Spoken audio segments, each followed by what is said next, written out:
Mr. Enrique Ramon, can you tell me about growing up in Laredo, Texas with my father, Jose Luis Solis? Basically, what it turns out that we moved in the neighborhood where the Solises lived there back in around 1949-50. I was about 6 years old. The Solises already lived there. We moved into a house that my dad owned. It had been in the family for a long time. And it was at 101 Firegood Street, which was at the intersection of Firegood and San Pablo Street.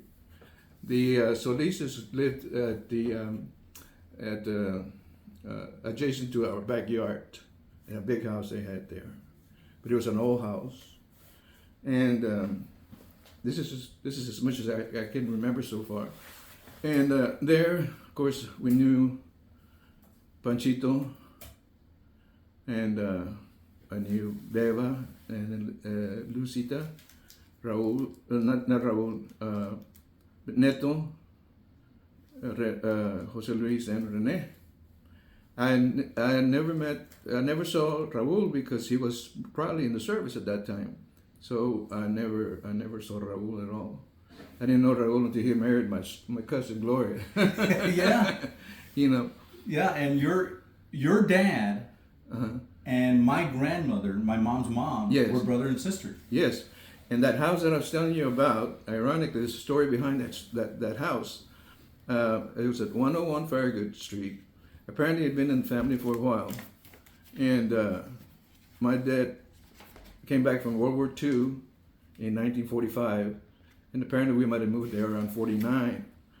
And at that time, next door to us, the Solises were behind us, but the next door to us was another house where the Lunas lived. Matia, and Lorenzo and Matia Fina. And there, of course, my cousins that I can remember being there was Gloria, Yolanda, Roberto, Beto, and my cousin Juan, who was the youngest one. My eldest cousin, Minerva, was probably already married by that time. And Bebe, my cousin, the eldest cousin, he was in the Navy. And so right after we moved there, a little while later, the Lunas moved they located to San Antonio. Yeah. And then, like I said previously, I never met Raul there until he married my cousin, you know. And so during the time that we lived there, I got acquainted with Rene and Jose Luis and Beba and Lucita. And Jose Luis was very quiet, very reserved, always studying or doing something, you know. He was very laid back, you know. And I don't recall whether he was going to the public school or he was going to San Agustin, but that was the extent of our relationship there, and as far as when we were kids, you know. Rene and I graduated from the same high school in 1962, and Rene did hang out with us quite a bit where we played ball in the streets there and all that. It was back in those days. There was no internet, no telephones, no nothing like that. The only thing that we had was newspapers and a radio. Yeah. And a telephone, which had a party line. And so most of our entertainment was we invented our own games, you know, and things like that.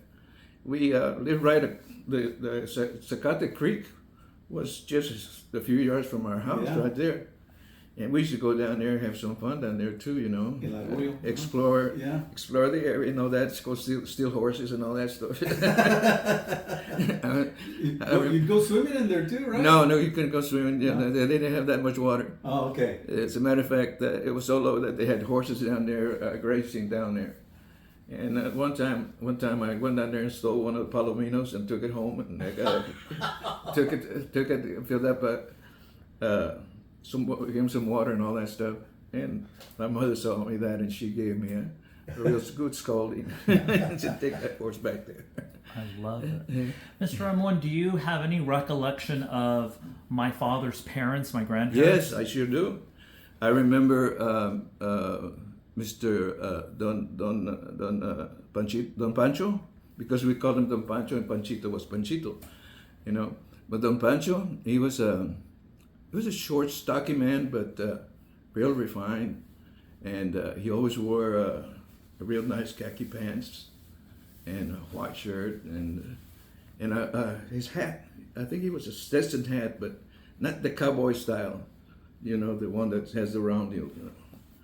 And I remember that about him. He was a real gentleman, real nice. And Miss Doña Aurora, she was real nice. She was what I liked about what I remember about her is her salt and pepper hair that she had. You know, I remember that, like your beard. You know, yeah, something like that. That's what I remember about her. You know, yeah, she was a real nice lady.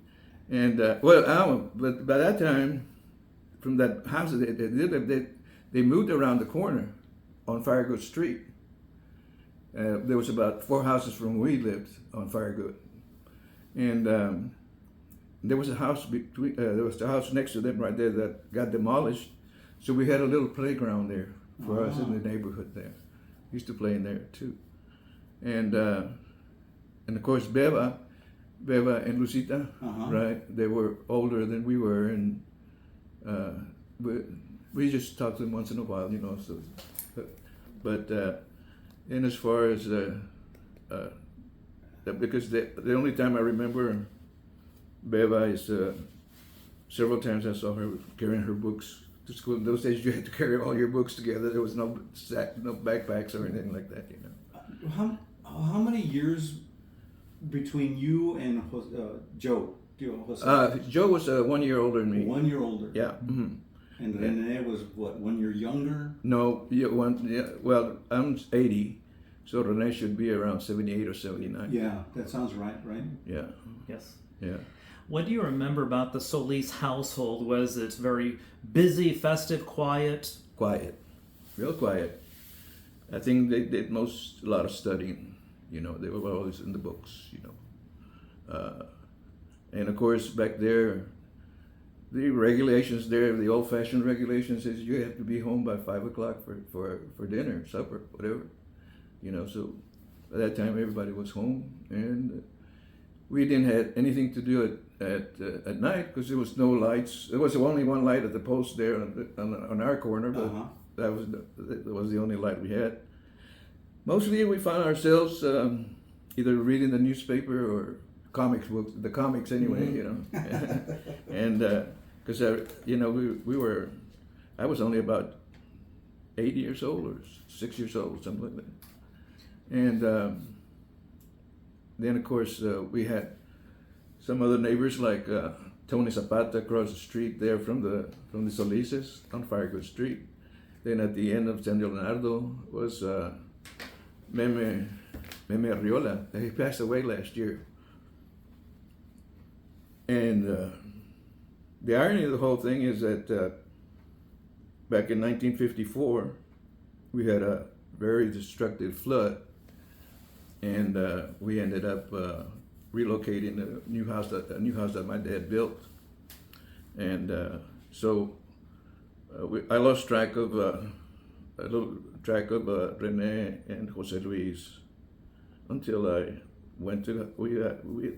we went to Martin High School, because in those days there was only 2 junior high schools, and Rene must have been going to Christian, and I was going to Lamar.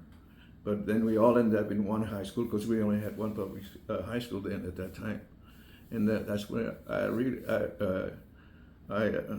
I saw Rene there several times, and we graduated together, and I think it was in '62. Yeah, '62, and but I don't remember too much about Jose Luis. I don't know. He graduated, but maybe a year or 2 years before we did.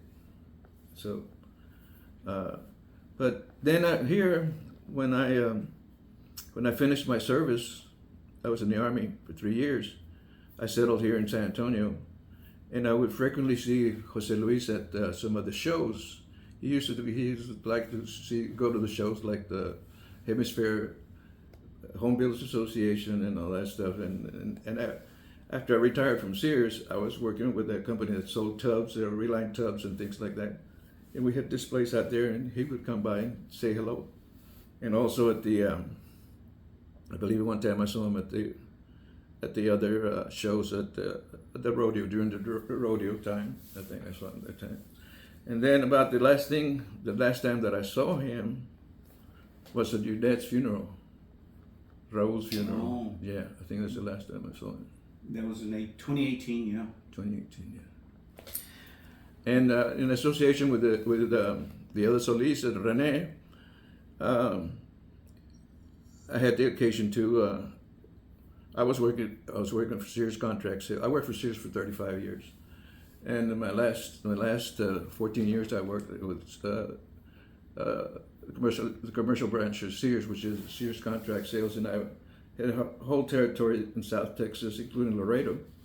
And one time, I don't know how I got a hold of Rene, or he got a hold of me somehow, but he needed some dishwashers for a apartment complex that he had, or condos that he had. I don't remember.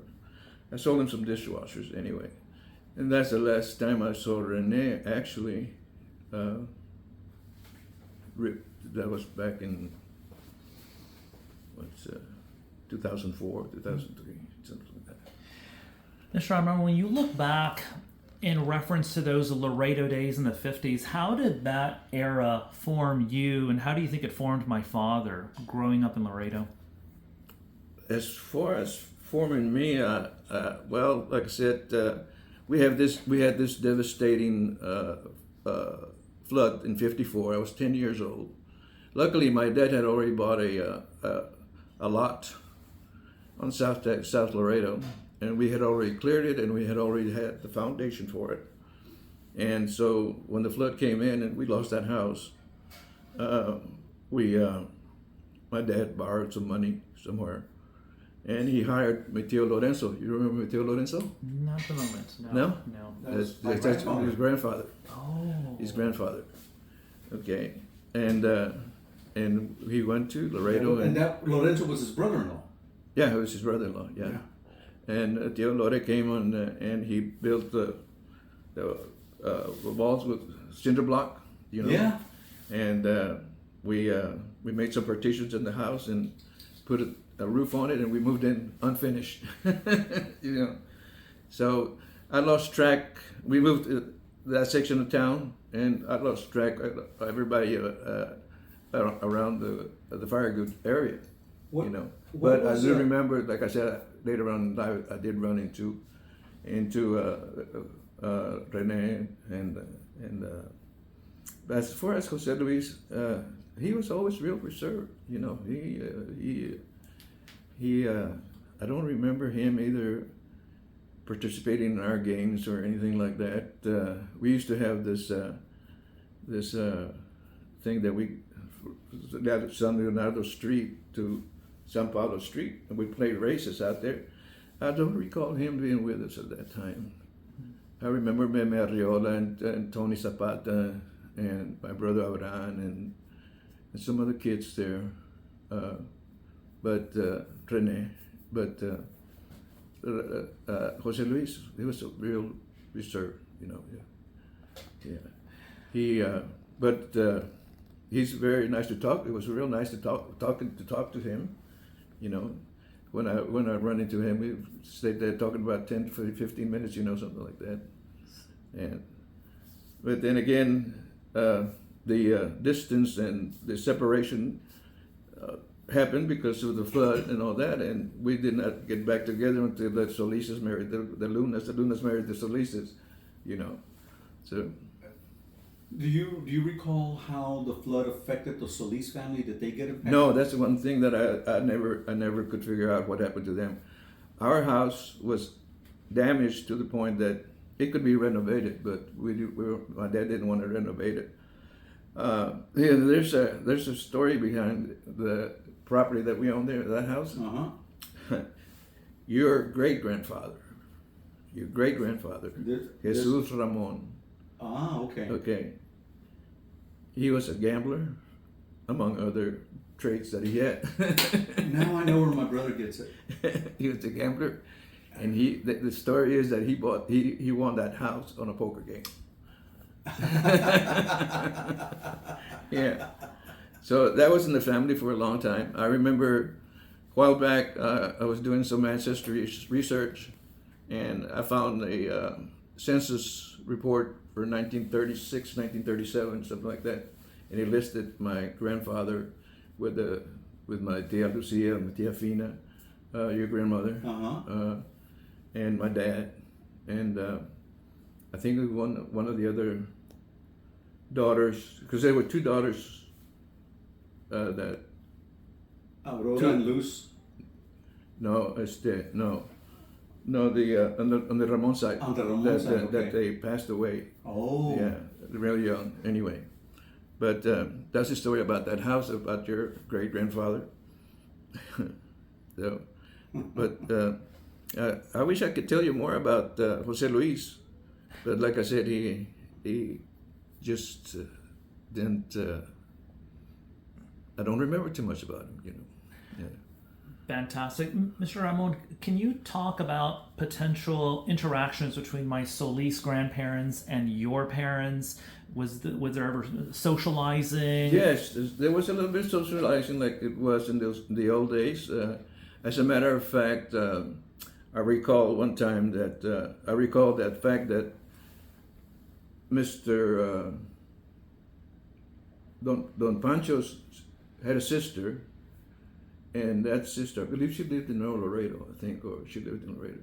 But she did some ironing for my mother. She would come in once a week, and she would do some ironing for my mother. And I remember one time, this is another story. Avran and I were up on a roof of an addition that my dad had made to the house, and we were throwing rocks across the street to an abandoned house that was there.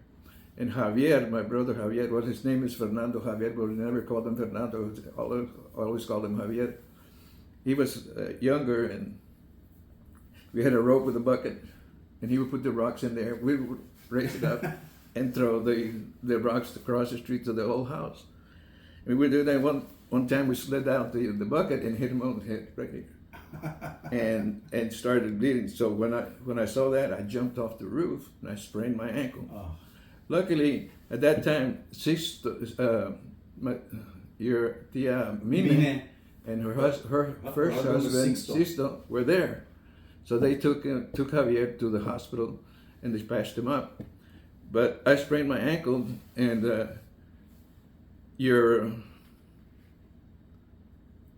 Mr. Pancho's sister's husband, which would have been Mr. Pancho's brother-in-law. He came and massaged my foot for a couple of days, 2 to 3 days with volcanico. You know what volcanico is? Yeah. And I got cured that way. Yeah, that's another part of the Solis side right there. You know, as far as like you said, socializing. But that was the extent of it. Mr. Don Pancho was always real courteous, real nice, you know.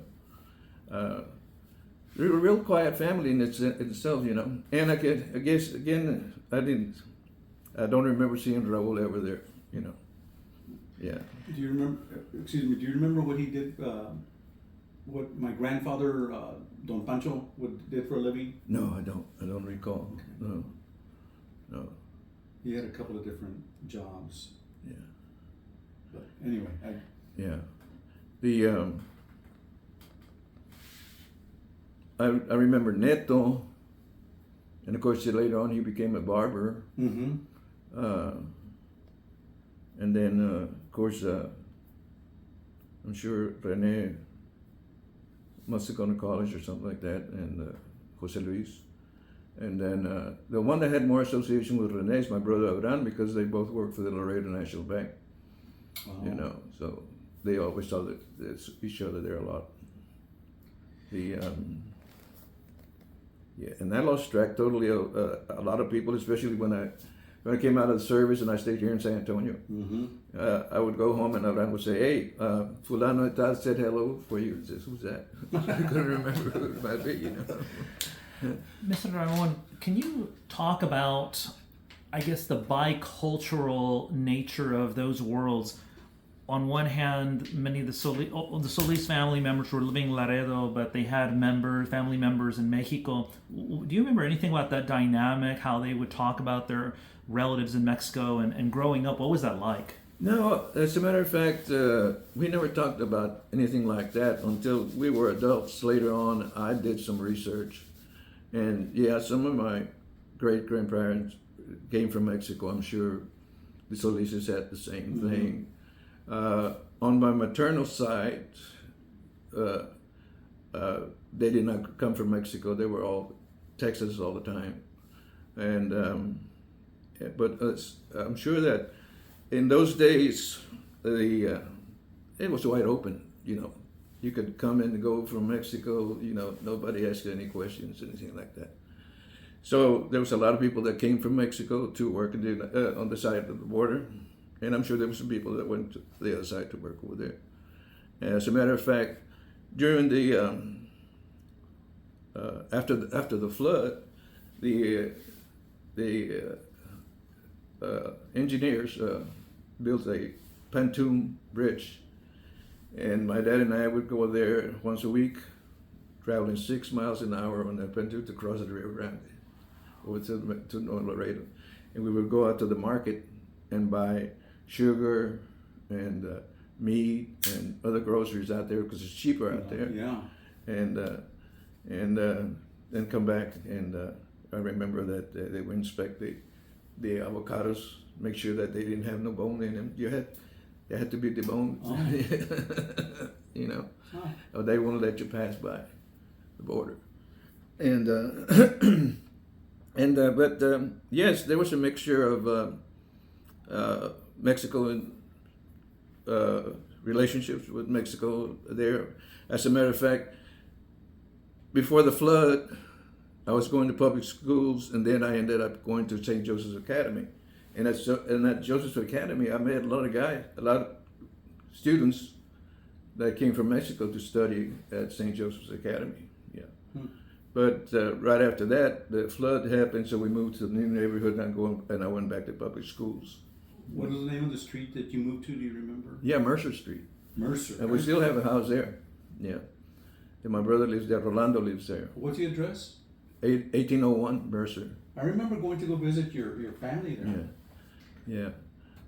Yeah. I'm curious, Mr. Ramon, during that era in the 50s, was there strife in the community where you had Anglos living here, Latinos living here, or city people, pops would give us a hard time? Did any of that transpire in your experience? What I recall, and this was due to the fact that I later in life learned that my father was a fireman, and before World War II, then he got drafted. He went into World War II. After the war, he came back, rejoined the fire department, but it became real political because Laredo was actually governed by J.C. Martin and his family and some other Americanos, white people, Acres, all those, things like that. That's when I started seeing the difference right there. It's not like that today, but in those days it was. It was actually ruled by J.C. Martin and what they called Partido Viejo, the old party. That's what they called it. It was real political, They kept a lot of money. They didn't do too much for the community.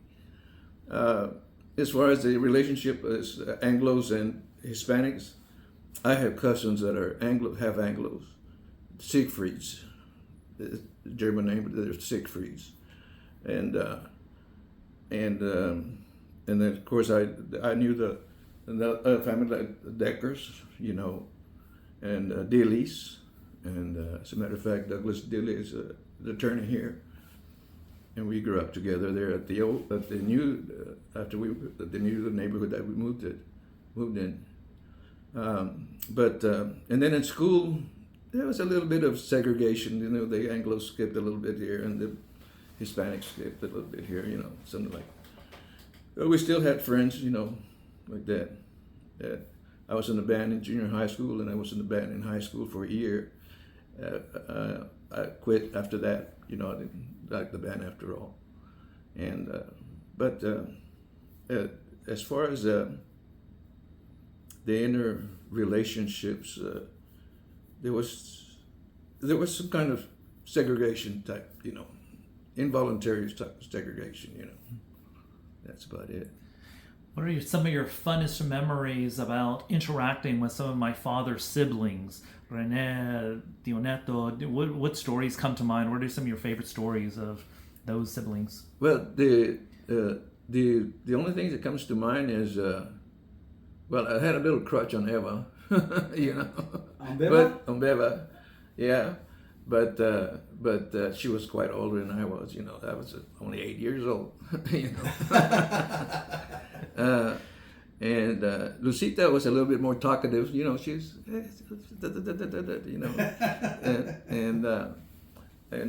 so I don't really ever sitting down to have a real conversation with them or anything like that. It's just playing around. Yeah. And remember, you got to realize that it was only 4 years that we lived in there because of the flood. We moved there in 1950. We were out by 1954. We were only there for 4 years, So, in that respect, that time frame, that time period, is vaguely in my mind, So, I can't really tell you too much about the Solises except. Until the Lucises and the Lunas came together, that was it. And what was that like for you as marriages happened and there was... The marriage in itself, like I said, I didn't know Raul until he married my cousin, Gloria, and it was at their wedding. What year did they marry? 57. 57. See, I was only 13 years old. Okay. 57. Yeah. And I remember their wedding. I remember their wedding at the Castroville Church, wasn't it? Yeah, that is at Our Lady of Good Counsel. Yeah, I remember their wedding day because it was hot. It was hot. The place was crowded. The church was crowded, and it was hot that day. June 30th, 1957. Yeah, it was a hot day. The funny thing is, I don't recall about going to a reception or anything like that. No, that's funny. I just thought of that. I don't remember going to a reception. I wasn't there, obviously. Yeah, you weren't there. But I heard there was a small reception. I remember the traditional mole was always... Yeah, the mole, chile con pollo. Pollo de mole. No, Uh-huh. Yeah, I would imagine probably went somewhere. I can't remember. And... But that's the first time I ever met Raul or saw him. I didn't actually meet him. I just saw him. But then, of course, the next phase of relationship that I had with the Solises was when I finished my service. I settled here in San Antonio, and I started socializing with the Lunas, my cousins, and then of course. The Solises, and when I got married here in San Antonio, we used to, the Solises would invite us to all their functions that they had, the Easter parties and this and that and all that, and then we went to the Solis Casino also. Yeah. They called that Solis Casino because we used to go down there and watch the Spurs and bet on them or something like that. Yeah, the mom and dad's house. You told me a story one time, Kike, about back in Laredo, a lot of families would have a whistle that Yes, we have a special whistle. each family would have their special Well, whistle. I don't know about each family, but the whistle that we had in the Ramons, it's a whistle that when you heard that whistle, you better head home. You know, Can you still do that whistle? I can't do it real loud. I can do it real softly, like that. Okay. But I used to do it real loud, and it goes real sharp. And the funny thing about that, I'll tell you another story about the Solis. Not the Solis, this is the Lunas, and you remember Tia Stella? Oh yeah, my Bebe married Stella. Stella. Yes. Let me tell you a story about that. Baby was in the Navy, and that time, and he would come and visit once in a while, you know, and he was courting Stella, and Stella lived across the street from our house with some of our relatives there, and Baby would be out there, and we would come to San Leonardo Street, which is 1 block from where we were, and he would see me playing around the street, and he would whistle that whistle. And I would turn around, come and whistle from that side, you know. And I looked, there was Baby out there. And he would come, he was, hey, he says, he gave me a quarter. He says, That's a lot of money. it was a lot of money in those days, a quarter. Anyway, he said, go, dile a Stella que me venga a ver acá en la esquina. So I would go down and go around Stella's house. Entonces she came to the door, the window, and said, Stella, dice, bebé, que lo vayas a ver ahí en la esquina, you know. Yeah, so that was one story like that too, you know, in that respect, yeah. I remember my padrino, Pancho, the oldest, when he would come visit the house, he had a whistle. I'm guessing that was a family whistle. That must have been a family whistle because we used it all the time. Yeah. We'd be in the house and then we'd hear the whistle and my father's head would pop up and he goes, "That's my brother." Yeah. And I guess it was. He never saw him, but he heard the whistle and he knew it was his brother. So if I can remember, it was a something like that. Something like that. Yeah. Phenomenal. And that was And, how the families would. I guess different families had different whistles. I guess Yeah. you know. Yeah. And that was ours, the one I demonstrated to you a while ago, and yeah, we heard that whistle, and then you better head home. Yeah, that's right. If possible, Mr. Ramon, can you also talk about your interactions with my Tío Raúl and Tia Gloria, casino nights, party nights? Like, Yes. tell me about their energy, their love for family, etc. The Solises, the Solises, I tell you, there couldn't be a greater family than that. Even though that's because of my relationship. I'm not saying that because they're my relationship, but the thing is, the Solises always invited a lot of people to their functions, to the parties, weddings, funerals, whatever it was. We were all there. You know, that's what I liked about the Solises. The other thing was the fact that I frequently visited the Solis. Once in a while, I'd stop by there and say hello. The first thing that happens is they start cooking doing something to eat. Give me a drink, you know. Your dad would come and said, "You want a Diet Coke, a Diet Soda?" He knew I'd drink Diet Soda, so he always brought me one, you know. And and of course, it was fun with every time you went to the Solis functions, they were always fun, you know. There was something's going on, you know. And there's always something going on with Solis, I tell you. Yeah. And then, of course, we had a lot of fun. And then I remember,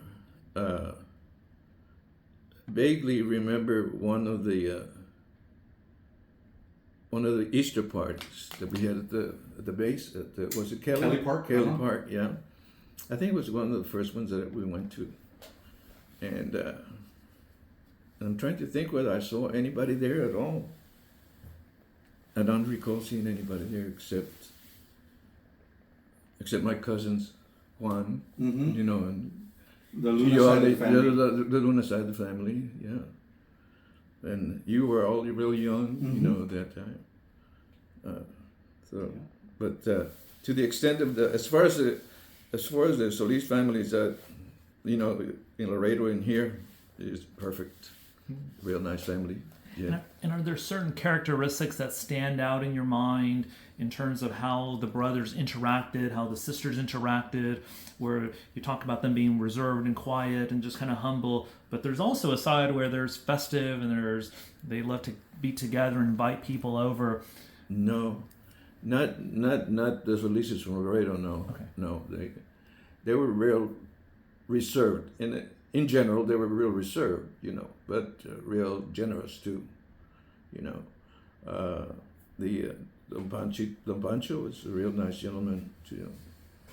Dona Aurora, I remember, like I said, I remember her being real nice in her salt and pepper hair, you know.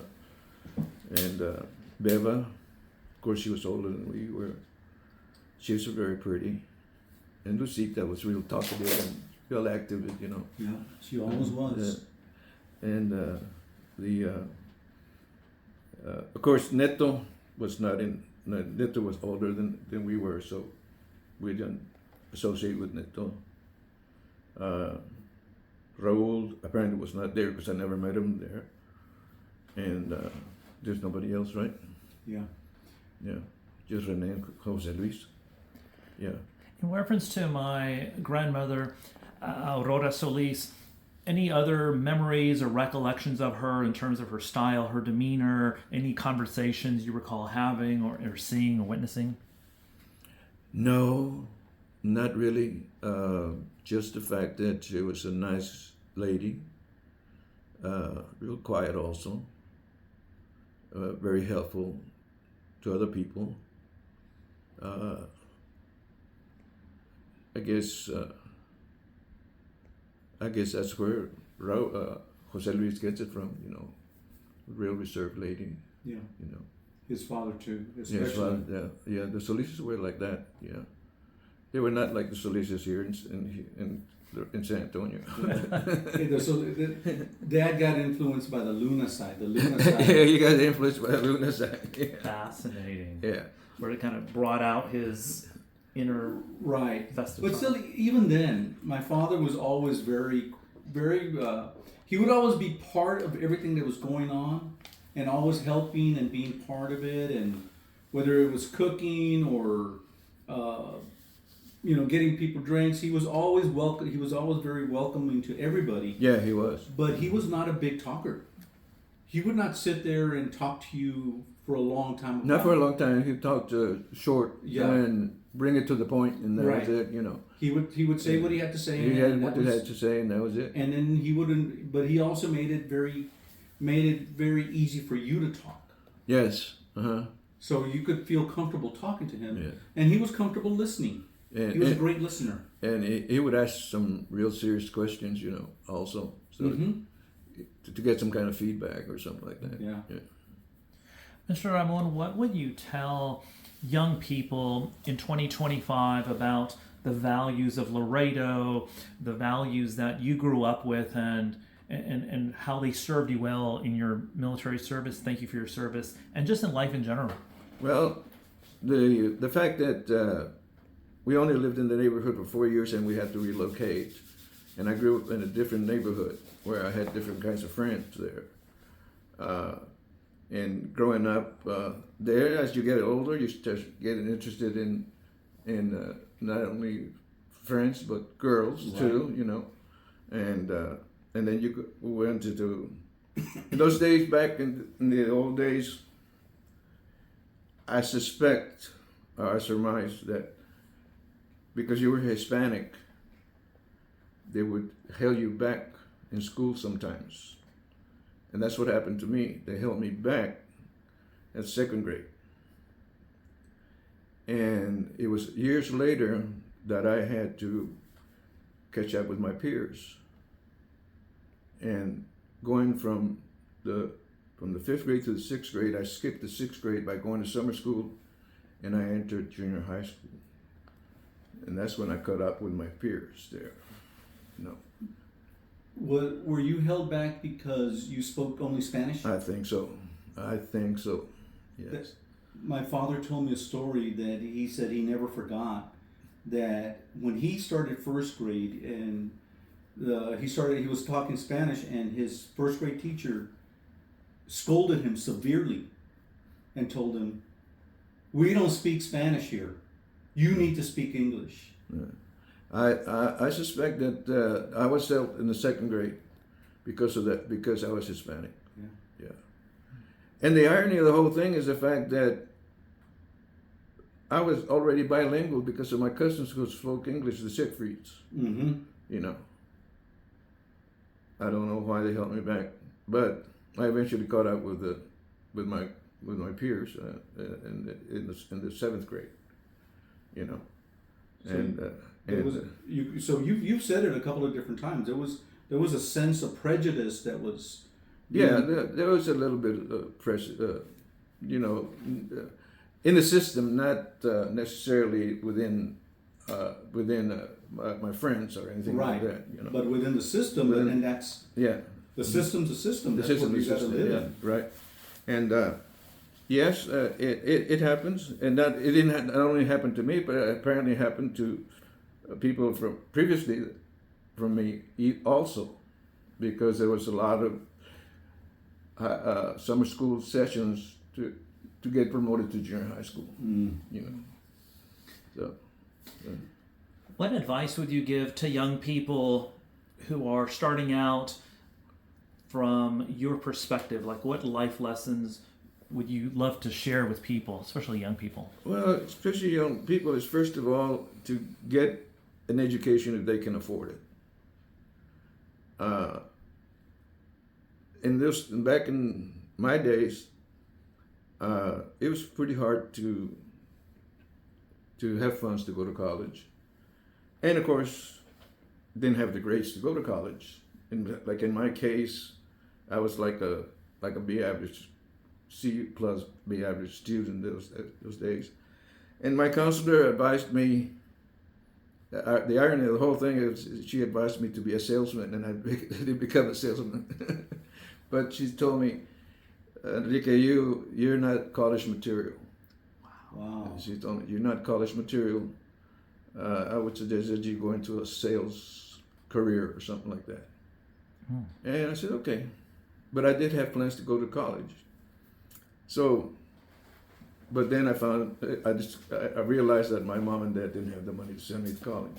And I didn't have no scholarship. I didn't have the grades to, And so I decided right after high school, I joined the Army. And I joined the Army, and I spent 3 years in the Army. And when I came out of the Army, I settled here in San Antonio, got married. But what I learned during the time in the military was that you can make a career out of the service real good. Mm-hmm. If you can. I didn't do that because I had plans to I had a girlfriend over here. I wanted to come back over here, and but it's things that you think when you're young, you think differently. Mm-hmm. But I would advise people nowadays to try and get a good education and study to be a bilingual, because nowadays most of our new generations don't speak too much Spanish, or for that fact any other kind of language. But I would highly recommend that they learn some kind of foreign language, that would benefit during life. Mm-hmm. Because that's very important. I have 6 grandkids and 6 great-grandkids. And out of the whole group, only one tries to speak Spanish. And that's not right. That's not right. But that's a different generation. Different generations. And but I would advise somebody that if they can go to college, if they can afford to go to college, go ahead. and do it, or make some sacrifice to go to college. But much important is, first of all, to finish high school. Once you finish high school, then the rest is up to you. Beautiful. What you can do. Yeah. Well, I don't know if my primo has any more questions, but I wanted to thank you for being the first person I interview for the Jose Luis Solis Memorial page, where I'm collecting stories from Laredo, San Antonio, etc. So thank you so much. And There's a lot of history in Laredo there that you can look up in those back in the 50s. Like I said earlier, there was party lines on the phone. You pick up the phone, and somebody would be on the phone there already. Oh, excuse me, I'm sorry, but then you would just click it a little bit, and then you could hear the chisme all day. Oh yeah, really? And then of course we had the newspaper, but we wanted to see the comics. Yeah. We had a barbershop we used to go to, and it was on 50 cents for a haircut. Can you imagine that? 50 cents for a haircut. And Señor Gutierrez, and he had all kinds of comics there, and we would buy comics also. If I had saved all those comics today, I wouldn't be here talking to you right now. Those old comics are very, very valuable now. Yeah, I remember as a kid reading comics. Yeah. Mom and Dad would never buy me a comic. We couldn't afford it. Yeah. So when we went, I always wanted to go to the grocery store shopping with them, because I would go straight to the magazine stand and grab a comic and read as many comics as I could before we had to leave. Yeah. I just out of curiosity, I was curious how far Farragut was from Mercer Street, and it's only 1.8 miles. Yes, as a crow flies. But if you drive it, it's a little bit longer. Yeah. Because you have to go from Farragut. Let me tell you a story about Farragut and San Pablo. There, it's road blocked. Further down there's a creek. To the north, it's blocked off. That goes to Matamoros. It's been like that ever since we lived there. And still today, so that's the way it is. So to go from Farragut, you have to go to San Leonardo. Then you have to go to. Then you have to turn on San Leonardo to the left and go down to. Or you can turn to the right to go to Guadalupe. Anyway, it's a little bit further than just as the crow flies. Yeah.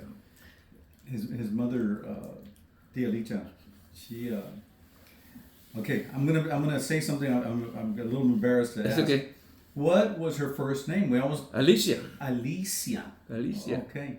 I was Tia Licha. We go say Tia Licha. Tia Licha. That's the nickname. Licha is the nickname for Alicia. For Alicia. Yeah. Incredible. And her middle name was Constancia. Wow.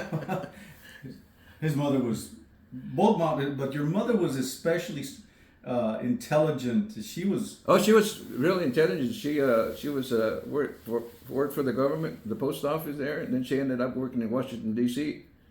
Before World War II, and she was very much in love with my dad. She came back to Laredo.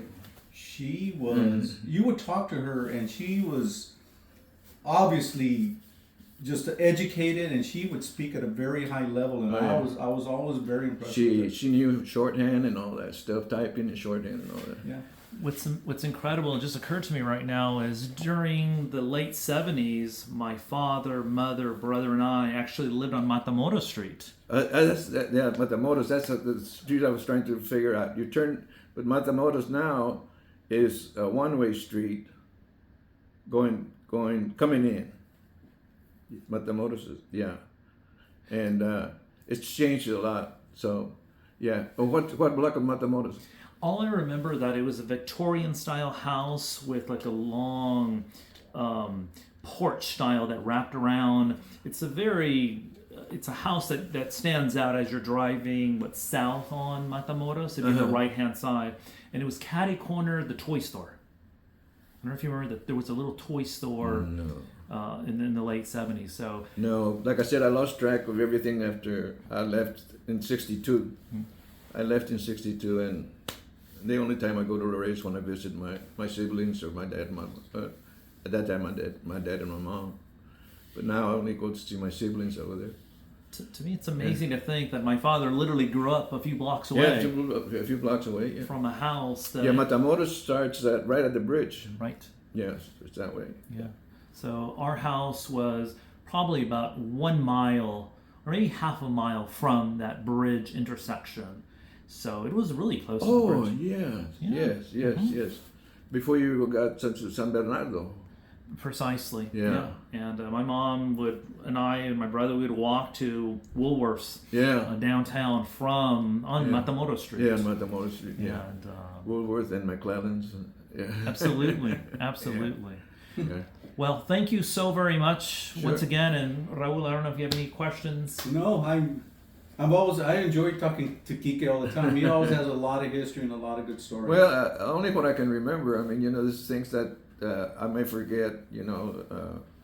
Like I had forgotten the story about the house that we owned there that my grandfather had won on the gambling. And of course, the other thing that happened with that house was the fact that after we moved to the new location, Mateo Sosa, Luis Sosa, and Tia Lucia, they took over the house.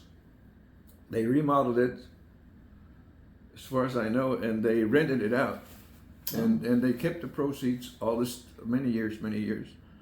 I don't know if they shared it with my dad or anything like that, but when my dad passed away, they did what they called will probation. Mm-hmm. Yeah. And somehow, myself and my siblings got a share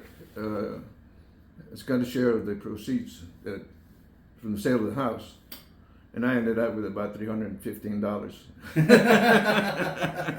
So, there's another story about that house up there. I didn't know that. Yeah. I don't know who else got money, but I got $315. And the I don't know what the Solises when they moved out or when they passed away. Your grandparents, when did they pass away? My grandfather passed away in 1973. 73. And then I don't remember how many years later she ended up moving to San Antonio to live with Beba. Oh, I see. Uh-huh. And then she developed Alzheimer's, and so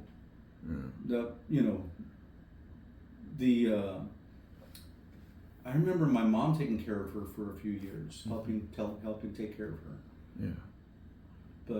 But yeah, there was that time frame from the time that my grandfather passed away in 1973. I honestly don't recall how much longer she lived. My grandmother lived in Laredo. Before she came to San Antonio. Before she came to San Antonio. I see. And at the same house there? Yeah. Mm-hmm. So I have to guess that perhaps your father, Rene, Ernesto were involved with helping her. Uh-huh. But then she ended up moving to San Antonio and I see. she lived with Beba. Yeah. And are your aunts still alive? Beba and Lucida? No. No? No, they passed. It's been several years. Because I saw Lucita at, I just remember, I saw Lucita at your mother's, at the hospital where your mom was. Mm-hmm. Yeah. Lucid, how long has Tia Luz been gone? 4 years? I believe so. Okay. It's been about 4 years. Yeah, and Beba? She passed a year before her, or a year before her, right? Really? Wow. That's right. And Neto, I remember Neto passing away in Laredo. Yeah. That's been about more than 10 years ago. Gosh. Yeah, I remember going to visit him in Laredo when he was sick after recovering from heart surgery. And then his heart continued to give him problems, and that was what eventually took him, his heart problems. Yeah. We all got to go sooner or later. Yeah, Absolutely. Yeah, I've been lucky. I've reached the age of 80 already, so I'm doing okay. You're doing great. Yeah. You look great. You're still driving around in that beautiful Colorado truck. You like my Colorado? Oh, nice. Yeah, I just bought it in April. It was my birthday present to myself. Beautiful. That's a good gift. Well, once again, Mr. Ramon, thank you so much Sure. for your time this Anytime. afternoon. God Sure. bless you. Be safe in Houston. Thank you. Appreciate it. You bet.